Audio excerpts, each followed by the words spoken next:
ममाईच्या किचनमध्ये आज करूया प्रसिद्ध खानदेशी शेवभाजी. शेवभाजीचा मसाला. 10 कांदे चिरून 1 चमचा तेलावर परतून ठेवले.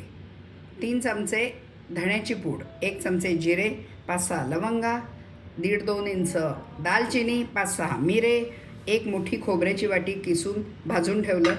10-12 लसणाच्या पाकळ्या, 1.5-2 इंच आल्याचे तुकडे, काश्मीरी लाल तिखट आणि 1 मोठी वाटी भरून तेल फोडणी करता आणि परतण्या करता. हे सगळं तेल सोडून मिक्सरवर बारीक करून घ्यायचं. तिखट करायचं नाही. हा मसाला असा अगदी बारीक वाटून घेतला. फोडणी करता तेल टाकलंय, चांगलं तापलंय. फक्त जिऱ्याची फोडणी द्यायची आणि आपण जो वाटलाय तो मसाला त्याच्यात परतायला टाकायचा. परत तेल सुटेपर्यंत मसाला परतून घ्यायचा. 5 मिनिटं तरी लागतील. मसाल्याला तेल सुटलंय. आता त्याच्यात आपल्याला हवं तेवढं चवीनुसार तिखट टाकायचं.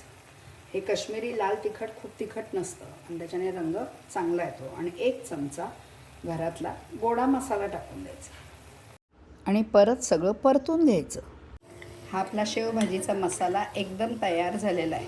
हा साधारण 10 माणसांना पुरेल एवढा झालेला आहे.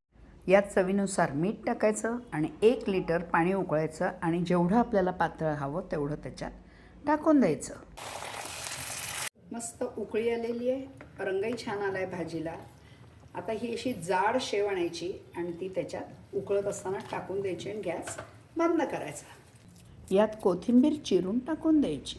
आपली झणझणीत खानदेशी शेवभाजी खाण्यासाठी तयार.